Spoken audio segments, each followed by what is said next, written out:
Hey guys, number one Marmaduke fan here, looking at Julia's House Goes Home by Ben Hatke. It's been a while since I did a children's book review. So what's interesting about this is a children's book by an illustrator who also does graphic novels. So it's kind of interesting because children's books aren't the same as graphic novels, but you could have philosophers yelling at each other about how comic-y does a children's book have to be before it's a comic, how much like a children's book does a comic have to be before it's a children's book. I don't care. What's interesting, if you like Ben Hatke's art and his comics, you're going to like this. If you like the themes in Ben Hatke's stories, you're going to like this. The big difference about doing this in a children's book format as opposed to comic format is this is shorter and punchier, but has similar artistic and narrative warmth to his other work. So I'm thinking mainly of Zeta the Space Girl. And what I love about Zeta the Space Girl, I've returned to it again and again as a top recommendation, is Zeta the Space Girl is Ben Hatke's attempt to figure out what the heroine is.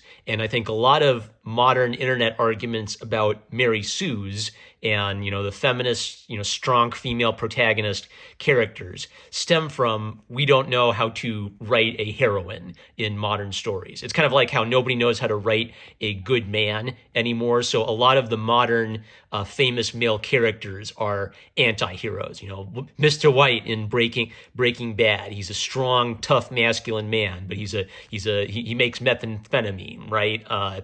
The Sopranos, a strong, tough guy, is the head of the family, but he's a professional criminal and a bad guy, right? So Hatke does something really interesting. I think he does draw on previous heroine characters, like Alice in Wonderland, Dorothy, but he also mixes in his own element to it. The way I like to think of it is he likes to kind of take female characters and he thrusts them into a adventurous boys world, but he doesn't forget to keep his female characters distinctively female. So Julia, this is the third book in this series, by the way. I didn't find that out until I got it, and this is good enough. I'll have to go back and get it. But by the way, quick comment on just his cartooning style.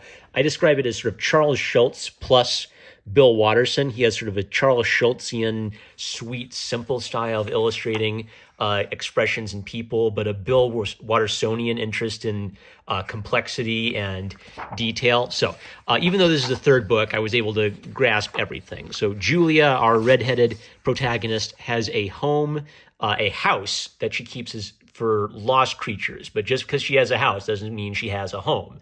The house can magically walk, and so they're wandering the country looking for the perfect spot to settle down and call home. And Julia finds the perfect spot, and just before they can set off to it, the house trips and falls, and everything falls into calamity. One thing to notice, by the way, that's kind of cool is there's a wide variety to the magical creatures that are in the house, and there's a wide variety of creatures they meet on the adventure. So Hatke doesn't just make, kind of like nice, safe little, I guess, kind of cleaned up Disney versions of fantasies. Like he's not afraid to have like a big ugly troll along for the ride, or weird wonky looking ghost dudes. We'll see more of that. So as the house is tumbling, and I like the little detail that it's like a tumbleweed.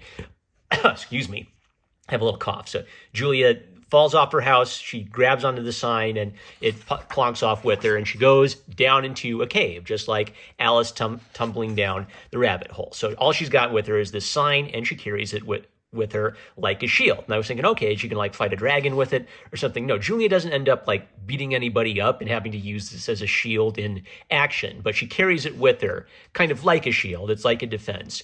And this sign is a piece of her home. And throughout this story, the sign has symbolic significance. So it has a J on it for Julia, but over and over again, the story reminds us that the symbol on the sign stands for home for all lost creatures. And it kind of reminds Julia of what her mission is. So she has a feminine desire to care for lost creatures. So she meets the first of her little friends. As she goes, she gathers up more of her old friends, but then she starts meeting new friends. The mermaid shows up, rescued by a unicorn, and because Julia remembers her sign means welcome to all lost creatures, well, of course they're going to invite the unicorn and make room for the unicorn. Now, the problem is Julia keeps saying, we'll make room. They meet a bunch of creepy ghosts, and Julia, it's a home for all lost creatures. So creepy, spooky ghosts and skeletons, they have a home at Julia's home for lost creatures too.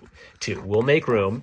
And this builds up to the point where Julia starts getting suspicious that they're not going to have enough help for everybody, and she's disappointed and afraid of what's going to happen when they find the home, and the home isn't big enough for everybody.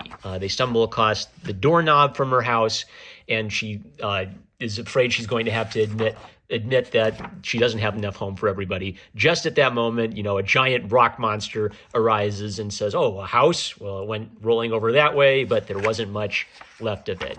So to her despair, they find a perfect spot, but there's nothing left of the house. It's just a pile of broken pieces. So she feels defeated. She feels like she's failed, but the creatures, the second they see this place and how wonderful it is, they don't lose hope. They say we have everything we need. We're going to build our home here. So Julia, who was afraid that she was going to let everyone down, realizes that there's still hope in the face of disaster. It's sort of like her love and her welcoming spirit is what brought all of these fellows together. And it wasn't just the house. It's reemphasizing the point over and over again that the building, a house, isn't the same as a home. She lost her house, but they found their home. And so everybody works together to build up the new town, and they call it Julia's Town. And look, the door is made the entrance to the town. The sign of welcome is put above it, and there's a symbol of a lion, which I think is a not so subtle reference to Aslan. So let's talk about this again. So Ben Hatke is a kind of G.K. Chesterton, C.S. Lewis tradition Catholic, which means he has a high view of fantasy elements in stories and almost definitely like a Christological significance. So J is for Julia, but you could also say J is for Jesus.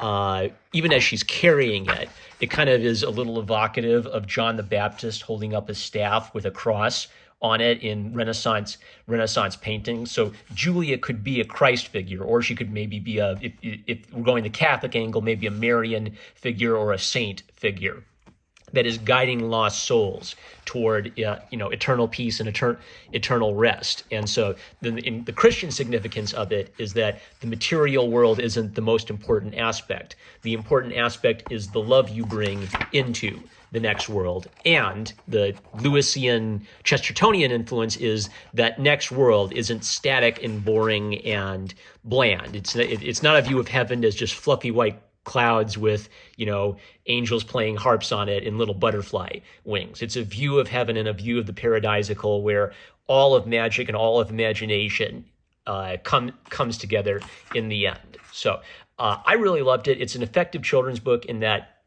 it's delivering the whammy in a very condensed format. And since I did love Zeta the Space Girl, I love seeing how this kind of theme of the heroine protagonist thrust into the fantasy world was carried out in this different format. It's good enough I'm going to get the others in the Julia's House series, and just kind of like a reminder that you should be checking out Zeta the Space Girl. There's a very small list of artists who, when they're doing, the way I describe it is there are artists who do a specific thing so well, you should know how they're doing it. So maybe you could say there's a little bit of Ghibli and Howl's Moving Castle in this as well. But what Hatke is doing really, really well is facilitating sort of the magical ideas of the Inklings and sort of English fantasy authors into what I call a lyrical illustration style, where he captures the energy and the magic of a fluid and lived-in world with very human characters and